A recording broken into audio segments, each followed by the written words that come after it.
Fiscalidad para todos. Ay, madre. Creo que todos los emprendedores, cuando pensamos en la fiscalidad y las reglas y los impuestos, etcétera, nos llevamos las manos a la cabeza. Porque todos somos expertos en lo que queremos hacer.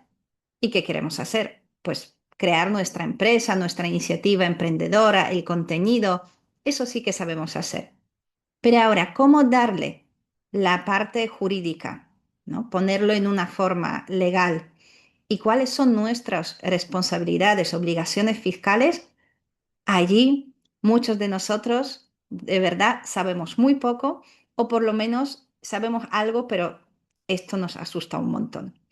Así que espero que después de este vídeo os quedará un poco más claro de las diferentes formas y cómo puedes llegar a cumplir con tus obligaciones y además de manera consciente elegir la forma jurídica de la forma jurídica de tu emprendimiento, ¿no?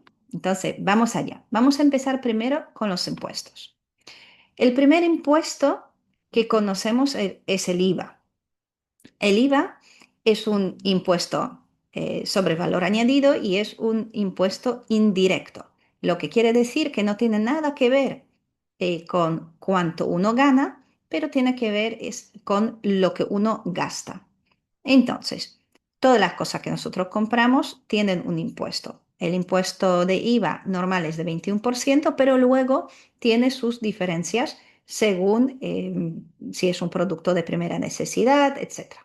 Entonces, imagínate que un teléfono cuesta en realidad 500 euros. En España, como vamos a aplicar a este producto 21% de IVA, entonces tendríamos que poner 500 por 21% y juntar, sumar 500 euros más el 21% de 500, que son 105 euros, y eso nos da 605. Eso quiere decir que tú como comprador el teléfono te va a costar 605 euros. La tienda retiene estos 105 euros que luego lo pasa a la hacienda, ¿vale? Y entonces la hacienda de ahí cobra el impuesto.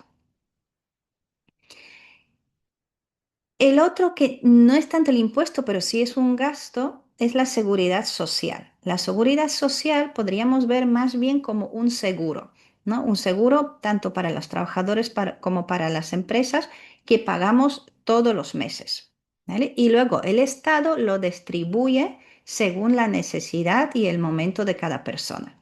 Entonces, todos de parte de nuestros ingresos pagamos la seguridad social y esto luego cobramos como, por ejemplo, cuando uno se pone enfermo, cuando uno se jubila o cuando una persona pierde el trabajo. Y como he dicho, ¿quién lo paga? Pues todos.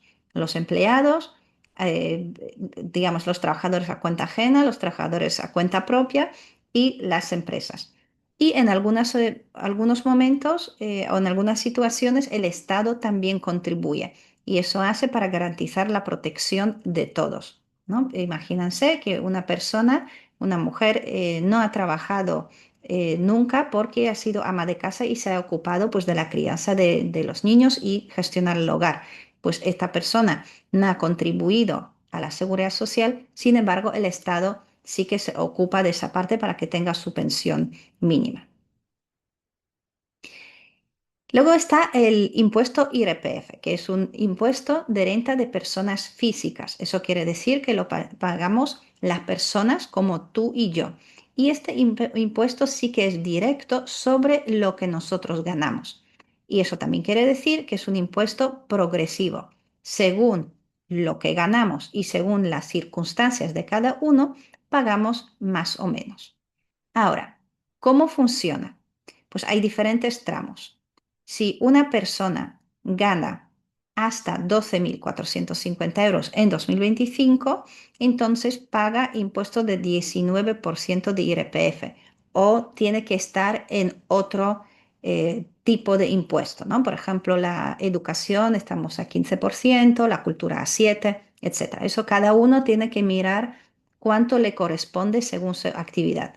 Y luego por cada tramo, pues el impuesto sube. ¿Eso qué quiere decir? Eso es una manera de justicia social para los que más tienen, más aporten a las arcas del Estado.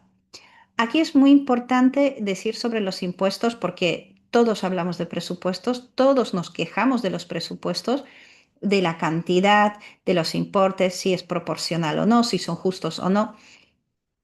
No quiero entrar allí, pero sí tenemos que tener en claro que el gobierno no tiene una caja mágica de donde saca dinero y financia el Estado. Esa caja mágica lo componemos todos, tú, yo y todas las personas que de alguna manera percibimos un ingreso. Entonces, gracias a estos impuestos, pues tenemos servicio de educación, de sanidad, infraestructuras, cultura, etcétera. ¿Vale? Entonces, cuando nos quejamos, que a veces con razón, de tener que pagar impuestos, siempre tenemos que tener en claro qué es lo que hace que el Estado funcione como funciona. Entonces, imagínese que una persona gana bastante dinero, 50.000 euros al año. ¿Cómo tiene que tributar su IRPF? No es, vamos aquí atrás, no es por estaría aquí en cuarto tramo, que tendría que tributar todo a 37%, porque cuando decimos que es progresivo, también es progresivo en su cálculo. Entonces, los primeros 12.450 euros que esta persona ha ganado, va a tributar a 19%. Luego, entre el siguiente tramo, a partir de 12.451 hasta 20.200, pues ahí esto ya tributa 24%. Y así sucesivamente. Todos estos importes se suman y en este caso esta persona tendría que reportar a las arcas de Estado 14.201 euros al final del año. Luego tenemos el impuesto sobre sociedades. Es un impuesto parecido al IRPF, pero en este caso no lo paga una persona física, pero lo pagan las empresas. ¿Vale? También luego funciona de lo mismo porque son sobre las ganancias de una empresa. Así que es un impuesto directo. Sin embargo, no es progresivo porque eso ya depende de cada sector de actividad. Ejemplo, imagínate que una empresa de ropa vende camisetas y al final del año han ingresado 100.000 euros en venta, pero han tenido evidentemente gastos. Los gastos son 40.000 en este caso. Entonces tendríamos que quitarlo de los ingresos. Quiere decir que los ingresos netos o la ganancia neto ya se reduce a 60%. Pues a ese 60% tendrían que tributar con el impuesto de sociedades. En España generalmente es de 25%, entonces el 25% de aquí, que son 15.000 euros, sería para la hacienda y lo que queda, 45.000 euros, eso sería la ganancia neta de la empresa al final del año. ¿Y por qué digo al final del año? Porque una vez al año todos o casi todos estamos obligados a hacer declaración de la renta.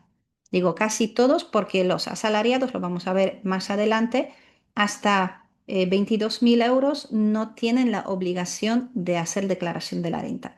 Sin embargo, es bueno hacer la declaración de la renta porque cuando uno, según lo que hemos ganado, te puede salir a devolver. Entonces, te puede salir a pagar y te puede salir a devolver. Si has ingresado poco, pero sin embargo sí que has pagado tu IRPF, pues la Hacienda puede considerar que has pagado demasiado y entonces te puede devolver. Si tú no declaras esa renta, entonces ese dinero que realmente has pagado de más se queda en la Hacienda y va para el Estado. ¿Vale? Si has ganado mucho y has pagado poco, entonces ahí sí tienes que pagar la diferencia.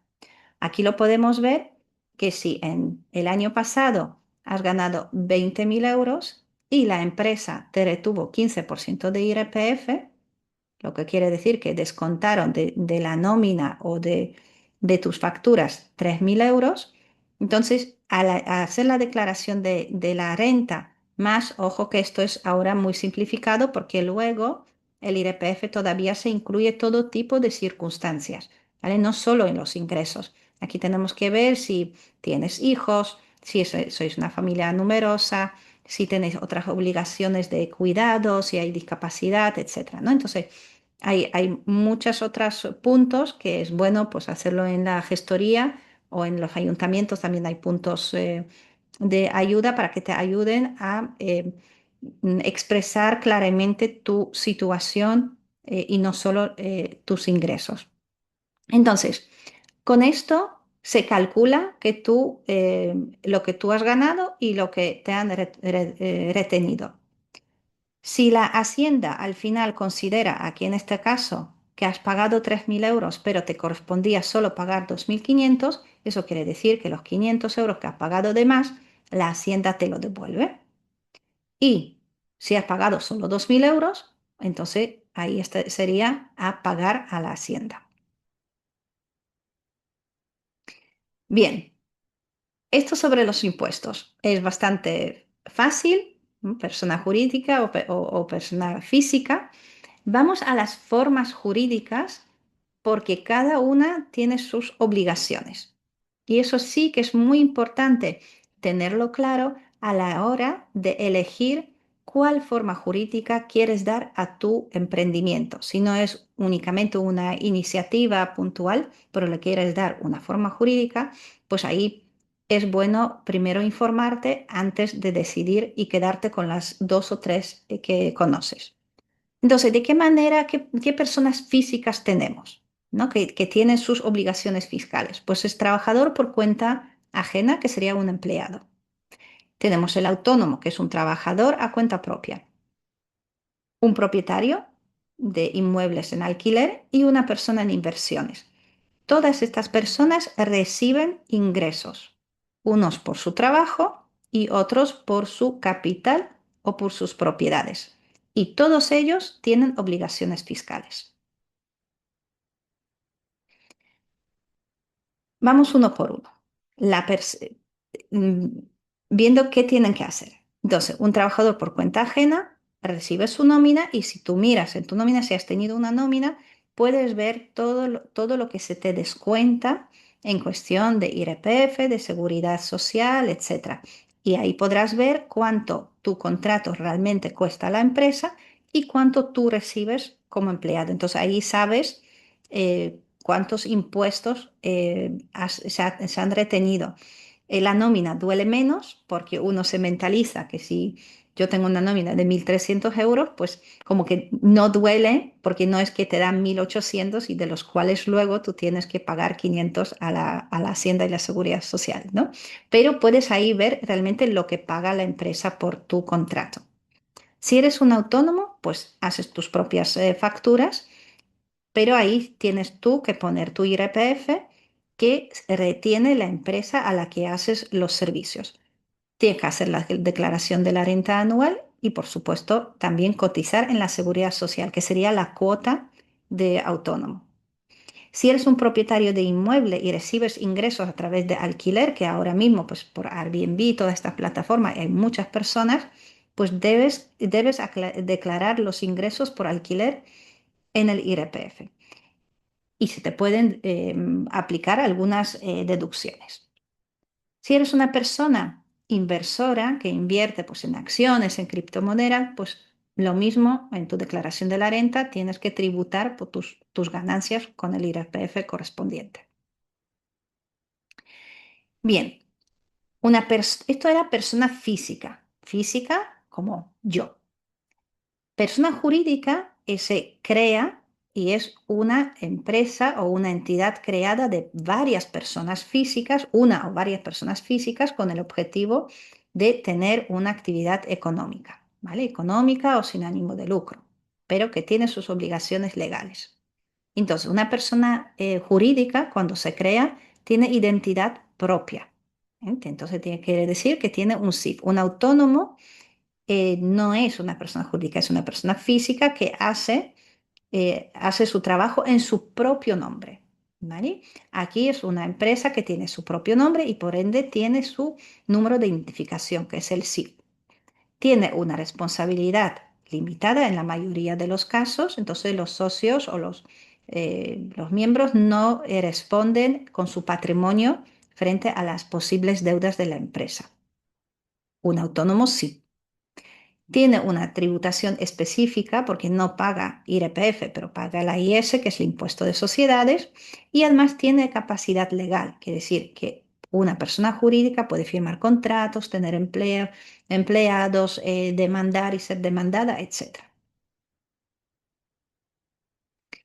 Resumiendo, diferencias entre persona física y persona jurídica. La persona física es un individuo que tributa principalmente a través de IRPF. Y persona jurídica es una entidad creada que tributa por impuestos sobre sociedades. Ahora bien, tienes una idea emprendedora y la quieres legalizar. ¿Qué formas tienes a tu alcance para poder hacerlo? Pues en España tenemos un poco más que estas, pero estas son las más llevadas, que son estas 11. Y empezamos. Puede ser un empresario individual, un autónomo, entonces lo haces a tu nombre con tu DNI o con tu NIE, ¿no? Que está a tu nombre. Luego, puede ser una sociedad limitada, que sería para las empresas pequeñas y medianas. Sociedad anónima, que ya es para empresas grandes y también estas empresas tienen derecho de cotizar en la bolsa. Puedes crear una cooperativa, que es una empresa de propiedad colectiva gestionada por los trabajadores.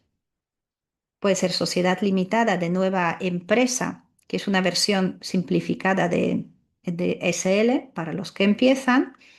Puede haber una sociedad civil muy parecida a la sociedad de bienes. Una sociedad civil es asociación de personas que acuerdan explotar un negocio común, y comunidad de bienes muy similar, pero se basa en la copropiedad de bienes. Luego tenemos sociedad comanditaria, que tiene dos tipos de socios, los comanditarios, que ponen el capital, y los colectivos, que gestionan y tienen responsabilidad ilimitada. La sociedad laboral es sociedad anónima o limitada, donde la mayoría de la capital es propiedad de los trabajadores. Las asociaciones y fundaciones son iniciativas de carácter sin ánimo de lucro. Y la última, un startup o empresa de base tecnológica, son sociedades anónimas o limitadas donde la mayoría del capital es propiedad de los trabajadores, pero tienen su enclave un poco diferente porque son empresas tecnológicas. Vamos a ir uno por uno para ver un poco más en detalle cuáles son sobre todo las ventajas y desventajas de cada uno. No voy, como es muchísimo conocimiento, tampoco voy a leer todo, pero voy aclarando algunas cosas. De todas maneras, tienes ese tutorial para poder verlo nuevamente o descargarlo y eh, tener esa información en la que puedes releer varias veces y ya buscar los detalles que tú necesitas. Evidentemente, siempre es bueno eh, informarte. Entonces, no solo coger ese tutorial, pero ir a una asesoría, hablar con un asesor, hablar sobre vuestro caso específico, ¿vale? Para asegurarse que estás eligiendo la forma más adecuada para tu emprendimiento. Vale. Un empresario individual, que es el autónomo. Hemos dicho que lo hace en su propio nombre, tiene una responsabilidad ilimitada, lo hace a través del IRPF, la fiscalidad y declaración de la renta. ¿Cuál es la ventaja? La ventaja es que es muy simple, es muy fácil darte de alta como autónomo y no tienes mucha burocracia, porque tienes que gestionar tus facturas, puedes hacer tu propia declaración de la renta, o si tienes mucho volumen, pues tener una gestoría. Pero en sí es una gestión muy fácil de llevar. Desventajas, que tú respondes con tu propias propiedades, ¿no? Tu propio patrimonio, respondes sobre las deudas. Aparte de que, bueno, pues ahí hay que ir, ha habido varias mejoras, pero hay que informarse bien porque, claro, hay ciertas limitaciones en el caso de paro, de pagos de mutua, etcétera, ¿no? A un autónomo. El autónomo no es una panacea, es lo más fácil de hacer, pero la verdad, yo soy autónoma toda mi vida y creo que no voy a cambiar, pero ser autónomo también tiene bastantes desventajas, por lo menos en España. ¿Cuál es la diferencia un asalariado y un autónomo? Pues un asalariado, si no gana más de 22.000 euros, no tiene obligación de presentar la declaración de la renta, aunque siempre es bueno hacerlo. Los autónomos, da igual cuántos ingresos tienes, siempre tienes que hacerlo, ¿vale? Entonces, eso es muy importante de siendo autónomo, aunque ganes 5.000 euros, tienes que declararlo, porque un autónomo se entiende que los ingresos no son, eh, digamos, regulares en su cantidad ni en sus pagos, entonces la Hacienda tiene que entender o saber cuáles son tus ingresos y esos ingresos hay que declarar. Un autónomo tranquilamente puede no ingresar nada en 2 meses y luego ingresar muchísimo en un mes, ¿vale? Entonces por eso siempre hay que hacer la, eh, la declaración de la renta. Ahora bien, ¿tiene un autónomo tener un solo pagador? Sí, porque ahí sí es importante saberlo. Normalmente un autónomo debería tener varios pagadores, porque si solo tiene un solo pagador es un autónomo falso. Pero puede darse el caso de que tienes un solo trabajador y totalmente sea legal cuando puedes enseñar que tú trabajas de manera totalmente autónoma. Entonces, no utilizas las instalaciones de la empresa, tú no te ponen los horarios, no te exigen la manera de trabajar, porque todo eso lo gestionas tú. Tú trabajas desde tu casa, desde tu oficina propia, ¿vale? Y tú pones tus horarios y la manera, tú lo negocias con la empresa. Entonces, en ese momento sí que se podría tener un solo pagador. La cuota que un autónomo tiene que pagar, que está ahí la parte de la jubilación y la parte de seguridad social, pues depende de los ingresos mensuales. Entonces, lo más barato sería hasta 670 euros, que de estos tienes que pagar 200 euros al mes como cuota de autónomo. Y eso progresivamente va para arriba. Antes uno podría elegir lo que pagaba, ahora no es así. Y esto sí que se ahora ajusta. Si haces trimestrales, se ajusta trimestralmente y si no al final del año. Entonces tienes que tener muy claro y mucho cuidado si te vas a hacer autónomo, saber en qué tramo cotizas. Porque imagínate que tú prevés que tú vas a ganar entre 1.300 y 1.500 euros y por eso vas a pagar 294 euros, ¿no? Cotizar 294.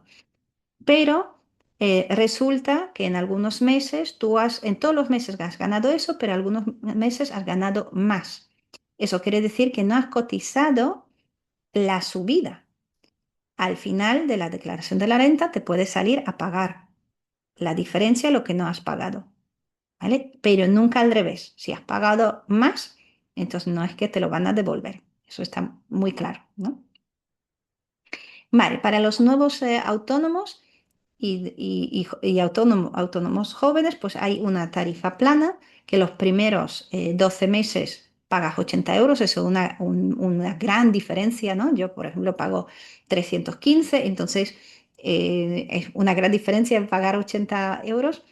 Y luego, si tus ingresos del primer año han estado por debajo del SMI, entonces lo pueden todavía alargar un año más. También personas que son víctimas de género o tienen unas circunstancias muy especiales, lo pueden también alargar, ¿no? Pero de eso hay que informarse.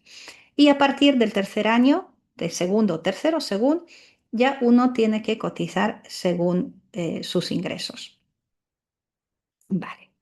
La sociedad limitada, pues ya es una empresa que se crea con solo o con varias personas, tiene que tener un capital mínimo, que normalmente es un poco, antes eran 3.000 euros, ahora es a partir de 1 euro, pero bueno, hay que mirarlo en cada comunidad autónoma cuáles son los requisitos, ¿vale?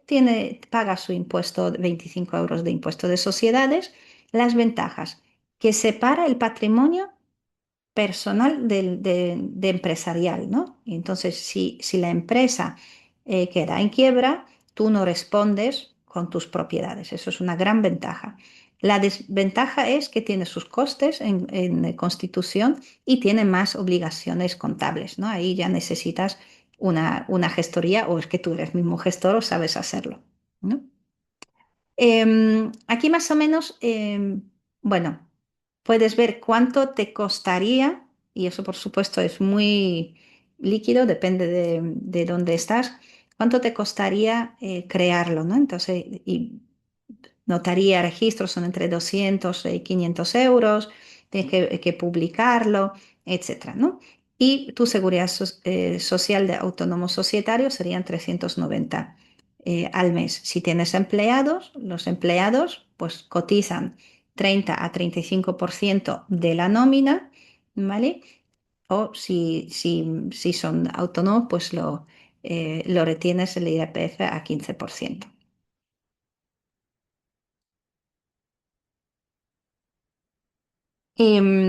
Sociedad limitada, aquí también puedes ver un poco más los detalles y sobre todo los costes que te costaría más o menos para constituirla.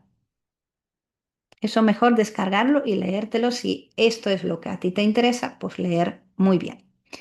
Una cooperativa, pues como he dicho, es una empresa de propiedad colectiva, ¿no? Que está gestionada por propios trabajadores.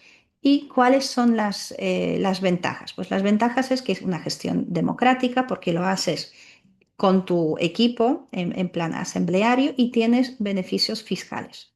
Entonces, tiene un impuesto de sociedades reducido de 25 a 20, ¿no? Hay unas convocatorias de ayudas especiales para las cooperativas, ¿no? Las desventajas son un poco las reglas de funcionamiento que son más complejas porque es todo asambleario, y entonces las decisiones quizás son más difíciles de tomar o simplemente toman más tiempo. Bueno, es como la democracia, ¿no? Es más fácil que una persona tome una decisión, es más fácil y más rápido. Sin embargo, una decisión consensuada con los demás toma tiempo, pero todo el mundo se siente parte de. Aquí el resumen, un poco de lo que hemos dicho anteriormente, y aquí ya los detalles de cómo pagas, qué tipo de IVA, por ejemplo, se paga, ¿no? El tipo IVA general es 21, pero si es reducido, porque depende de en qué sector eres, por ejemplo, sector alimenticio, pues sería el 10%, ¿no? El IVA, entonces aquí ya hay diferencias, digamos, ¿no? También en el impuesto de sociedades, pues un tipo reducido es de 20%. Puedes tener una bonificación de 50% en la cuota íntegra del impuesto si la cooperativa está especialmente protegida, etcétera. La sociedad para de nueva empresa, que decíamos que era una versión simple, ¿no? de SL, pues ¿cuáles son sus ventajas? Pues sobre todo esa, de creación rápida y fácil iniciación, ¿no? Entonces, como es una nueva, pues esa es lo más fácil de crear. Las desventajas que tiene restricciones en dominación social y también número de socios.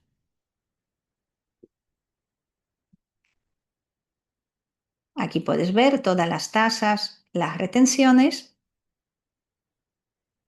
y puedes ver también todos los impuestos y los gastos que te supondrían si tienes ese tipo de empresa.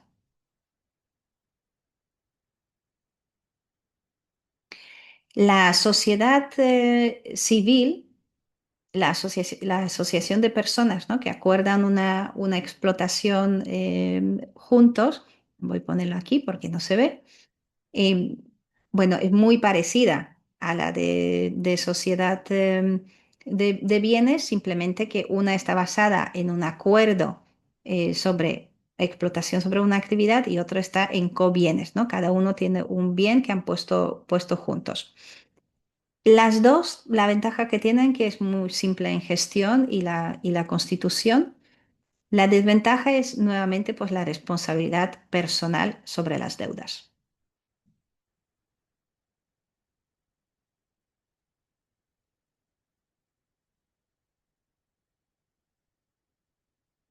Aquí, por ejemplo, en impuesto de sociedades puedes ver que en su comunidad de bienes no aplica y en sociedad civil sí, sí tiene un objeto mercantil.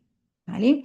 En IRPF, pues cada socio tributa su propio IRPF y lo mismo pasa si no tiene objeto mercantil, lo mismo pasa en la sociedad civil. Vale. Aquí podéis ver un poco los costes que os supondría, y esto es casi para la mayoría de las empresas, si queremos crearlas, pues tenemos que tener algún patrimonio o bueno, un capital, tenemos que inscribirlo en la notaría, en la constitución, etcétera. Entonces, todos estos costes tienes que tenerlo en cuenta antes de empezar. ¿Vale? Lo bueno es que aquí no requiere ningún capital mínimo. Las asociaciones y las fundaciones son entidades sin ánimo de lucro. Eso no quiere decir que no manejan dinero, gestionan nóminas, trabajan con autónomos. Sin embargo, sus actividades no tienen ánimo de lucro, lo que quiere decir que si al final del año hay un superávit, ese superávit siempre se reinvierte en los proyectos o en el fin social según los estatutos de la fundación o la organización sin ánimo de lucro. ¿Cuáles son sus ventajas? Pues en caso de la organización sin ánimo de lucro, es muy simple en su constitución, necesitas solo 3 personas para constituirlo, no es caro, es muy fácil, es muy barato constituirlo. Desventaja es que no puedes repartir los beneficios. Entonces, cuando tienes beneficios extraordinarios, pues estos beneficios siempre tienen que quedarse e invertirse en las actividades de la organización. ¿Vale? En una fundación, pues ¿cuál es la diferencia con la fundación? Es que la fundación tiene que tener un capital. Un capital mínimo son 30.000 euros, ¿vale? Con que ella puede decir que puede hacer algún fin social porque tiene el capital. Una organización sin ánimo de lucro no necesita un capital porque el capital puede ser simplemente la voluntad humana de las personas que van a hacer ese trabajo, ¿vale? Una fundación tiene obviamente sus beneficios fiscales, por eso muchas empresas grandes tienen una fundación y por ahí pueden también declarar una parte de sus ingresos y pagar menos impuestos, ¿vale? Aparte de que a una empresa muy grande les viene bien por el tema de imagen, ¿no? La imagen social corporativa, digamos, llamámoslo así, porque no necesariamente tiene que serlo así, ¿vale? Pensemos en alguna empresa de refrescos que tiene fundaciones y estas fundaciones realmente hacen un buen trabajo, pero es un poquito lavado de cara de esta empresa de lo que realmente está haciendo, ¿no? La desventaja que tiene mayor complejidad en la gestión y tiene unos requisitos estrictos de transparencia y control de uso de patrimonio, obviamente. Vale. Aquí lo podemos ver nuevamente, pero más esquematizado, también con lo que te podría costar y puedes ver que es bastante menos que una empresa, ¿vale? Y como podéis ver, como cualquier empresa, también la fundación o una organización sin ánimo de lucro hace retenciones de IRPF. Quiere decir que de sus trabajadores, tanto en cuenta propia como sus propios empleados, les retiene el IRPF que luego pasa a la hacienda, que esto luego pues el trabajador puede reclamar o no a la hacienda. Bueno, pues por ahí habéis visto las diferentes formas que no son de todas, si hay de unas de las 11 que aquí no hemos tratado, pues tranquilamente buscarlo, pero estas son las que más se utilizan y creo que con esto pues espero que te ha quedado un poquito más claro. Y claro, dice, madre mía, de tantas obligaciones, de tantos pagos entre la creación, constitución, mis obligaciones fiscales, todo ese dinero, ¿qué tengo yo a cambio? Bueno, aparte de que tienes pues la seguridad social, tienes la salud, pagas, ¿no? Contribuyes a la sociedad, una parte de eso pues también va para la jubilación. Y eso pues ojalá todos nosotros lleguemos a disfrutar de un tiempo de jubilación. Ahora bien, siempre hablamos, no sabemos si el sistema de jubilación se lo resista, no es fácil, tenemos cada vez más personas mayores que necesitan jubilación y cada vez menos personas jóvenes que trabajan para que haya esas pensiones.